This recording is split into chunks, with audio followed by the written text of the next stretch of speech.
Olá, meu nome é Flávio Milhomem e esta é a sua OAB. Vamos continuar a resolver as questões de direito penal que certamente contribuirão para a sua aprovação no próximo exame unificado da Ordem dos Advogados do Brasil. E vamos ao que interessa, a questão na tela. Muito bem, é o direito penal com Milhomem, aqui no sua OAB. A questão que será objeto da nossa análise é a questão de número 17, que fora cobrada no concurso do Exame de Ordem Unificado de número 29, em 2019. E ela traz a seguinte redação.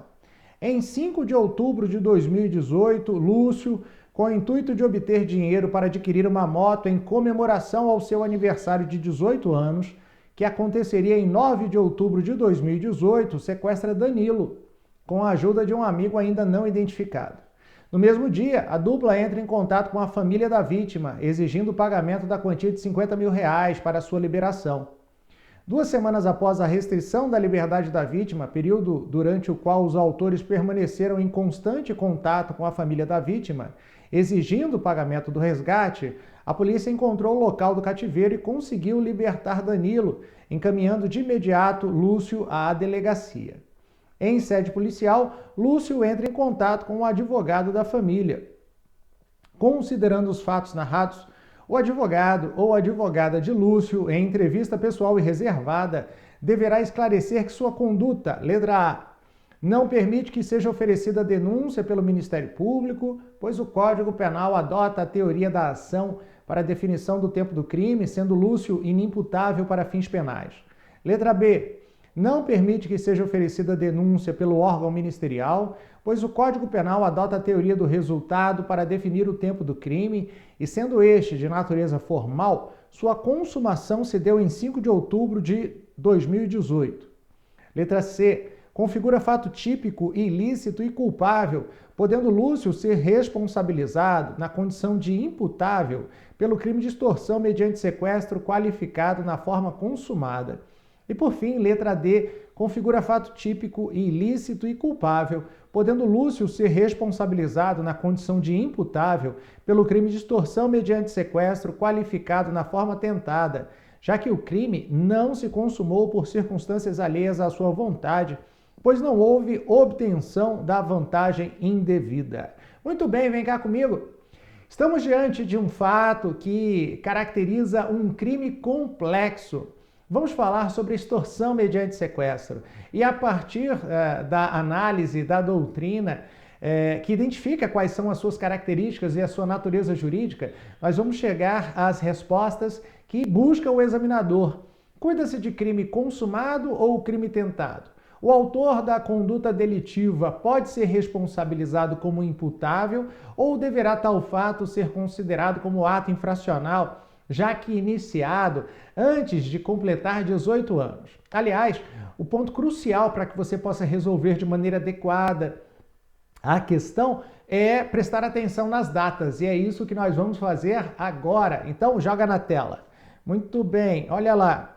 Prestando atenção nas datas, nós vamos ver que a conduta delitiva teve o seu início em 5 de outubro de 2018. Mas o Lúcio só faria 18 anos em 9 de outubro de 2018. E o examinador ainda traz uma outra informação no que diz respeito ao contexto temporal de tal conduta. Ele diz que 2 semanas após a restrição da liberdade, olha aqui, 2 semanas após a restrição da liberdade, a polícia estourou o cativeiro. Então, o que se pode interpretar é que no dia 5 de outubro houve o sequestro, no mesmo dia a exigência do pagamento do resgate e somente no dia 19, 14 dias depois, 2 semanas após, é que a polícia foi lá e estourou o cativeiro sem o pagamento do resgate. É crime consumado? É crime tentado? O Lúcio, que é o autor da conduta delitiva, vai poder ser responsabilizado criminalmente, mesmo tendo iniciado o fato antes de completar 18 anos de idade? É isso que nós vamos ver agora. Então, na tela, muito bem. Olha só. O crime de extorsão mediante sequestro encontra previsão no artigo 159 do Código Penal. E o preceito primário da norma penal incriminadora descreve como conduta punível a conduta de sequestrar pessoa com o fim de obter para si ou para outrem qualquer vantagem como condição ou preço do resgate, e a pena prevista é de reclusão de 8 a 15 anos. Muito bem, cuida-se de crime complexo, um crime que envolve a privação da liberdade da vítima com uma outra finalidade. A finalidade não se restringe a privar a liberdade da vítima. A finalidade é a obtenção de uma vantagem patrimonial em face desse sequestro. Ou seja, busca-se obter um valor a título de pagamento de resgate que condiciona a libertação da vítima. Daí porque não se tratar de crime contra a liberdade, mas sim de crime contra o patrimônio. E a doutrina identifica na extorsão mediante sequestro um exemplo de crime permanente. Espera aí, professor, como é que é isso? Joga na tela e vem comigo. O que é um crime permanente? Bom, para definir um crime permanente, deixa eu definir primeiro o que é um crime instantâneo. Crime instantâneo é aquele cuja consumação se apresenta na mesma hora, no mesmo momento da execução da conduta delitiva. Por exemplo, um crime de furto é um crime instantâneo. No momento em que o autor da conduta delitiva subtrai coisa alheia móvel, ele comete e consuma o crime de furto. No crime de extorsão mediante sequestro, nós vamos ver que a consumação delitiva, ela se repete ao longo do tempo. A conceituação clássica que é trazida por Nelson Hungria e que é repetida pelos doutrinadores, na sua maioria, diz que crime permanente é aquele cuja consumação se protrai no tempo. E aí nós vamos entender em que consiste essa ideia de protrair-se a consumação no tempo. O cidadão realiza uma conduta hoje, conduta proibida que encontra descrição no tipo penal, mas amanhã ele volta a realizar a mesma conduta, depois de amanhã ele volta a realizar a mesma conduta e assim por diante. No caso da questão, nós estamos diante de uma conduta proibida que é sequestrar pessoa com a finalidade de obtenção de resgate. O crime iniciou-se no dia 5, o sequestro se deu no dia 5. Mas no dia 6, a vítima era mantida em cativeiro. No dia 7, ela continuou sendo mantida em cativeiro. No dia 8, igualmente mantida em cativeiro. No dia 9, continuava mantida em cativeiro. Por que que isso é importante? É importante que se identifique que o crime se iniciou enquanto Lúcio, que é o autor do delito, era menor, mas ele continuou a ser realizado até a aquisição da maioridade. E a maioridade penal se adquire quando se realiza a conduta definida como crime no primeiro minuto da data do aniversário do suposto autor da conduta delitiva. Se a data de aniversário era dia 9 de outubro e às 0 hora e 1 minuto do dia 9 de outubro, Lúcio mantinha em cárcere a vítima sequestrada com a finalidade de obter valor a título de resgate, isso significa que ele cometeu o crime de extorsão mediante sequestro já maior de idade. Ah, professor, isso é uma retroatividade de uma lei penal incriminadora para alcançar um fato que acontecera antes. Não, na realidade, nesse caso, o que nós vamos levar em consideração é o que vai ser realizado a partir da data em que o autor do delito adquire a maioridade. Então esquece a conduta do dia 5, do dia 6, do dia 7 e do dia 8 e olha para frente. Então a partir do dia 9 até o dia 14, o que o Lúcio faz? Mantém a vítima em cárcere privado visando a obtenção do delito. Então ele cometeu o crime no dia 10, 11, 12, 13 e 14, quando o cativeiro for estourado pela polícia. É isso que faz com que se possa caracterizar o crime como permanente e se reconhecer a responsabilidade penal do acusado. Agora, uma pergunta que se faz é: professor, o crime não é tentado não, já que a polícia estourou o cativeiro e não se pagou o resgate exigido de 50 mil reais? Nós vamos ver que, de acordo com a jurisprudência dos tribunais superiores, o crime de extorsão mediante sequestro, ele é considerado um crime formal. O que é um crime formal? Estamos falando bastante a respeito da teoria do crime. Então vamos mudar da câmera. Vem cá, vamos para outra câmera. Muito bem, crime formal é aquele que, embora haja a previsão do resultado na descrição do crime, no preceito primário da norma penal incriminadora, o legislador se satisfaz simplesmente com a conduta e considera prescindível a verificação em concreto do resultado. Qual era o resultado pretendido? O pagamento do resgate, a diminuição patrimonial da vítima que desembolsasse aqueles 50 mil reais. E aí a pergunta que se faz é, exige-se o efetivo pagamento do valor a título de resgate para o reconhecimento da responsabilidade penal? E a resposta é não. Como se trata de crime formal, a realização da conduta proibida por si só já enseja o reconhecimento da responsabilidade penal do acusado por crime consumado. E é isso que nós vamos ver a partir da análise da jurisprudência do Superior Tribunal de Justiça. Então, joga aí na tela. Pronto, tá aí, ó. Vamos dar uma olhada na decisão do HC número 113978 de São Paulo, de relatoria do ministro Og Fernandes. O delito previsto no artigo 159 do Código Penal é crime complexo que ofende ao mesmo tempo o patrimônio e a liberdade da vítima. Em sua forma qualificada com resultado morte, fere ainda um terceiro bem jurídico, a vida, razão por que é punido de forma mais rigorosa.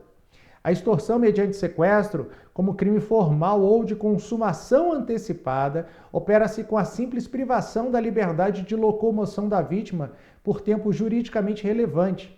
Ainda que o sequestrado não tenha sido conduzido ao local de destino, o crime estará consumado. É o que diz Júlio Mirabetti, no seu Código Penal Interpretado, que foi utilizado como fonte de consulta pelo julgador, pelo ministro. Assim, você percebe, a partir da análise da jurisprudência e também da doutrina citada pelo ministro relator, que o crime ele se consuma com a realização da conduta proibida, independentemente da efetiva obtenção do resultado. Logo, crime iniciado enquanto Lúcio era menor, mas as condutas foram realizadas após a sua maioridade. Não houve o pagamento do resgate, mas houve a privação da liberdade da vítima do dia 9 até o dia 14, isso deve ser interpretado como crime de extorsão mediante sequestro consumada. Beleza? Vamos dar uma olhada então nas hipóteses que o examinador nos coloca à disposição. Joga na tela.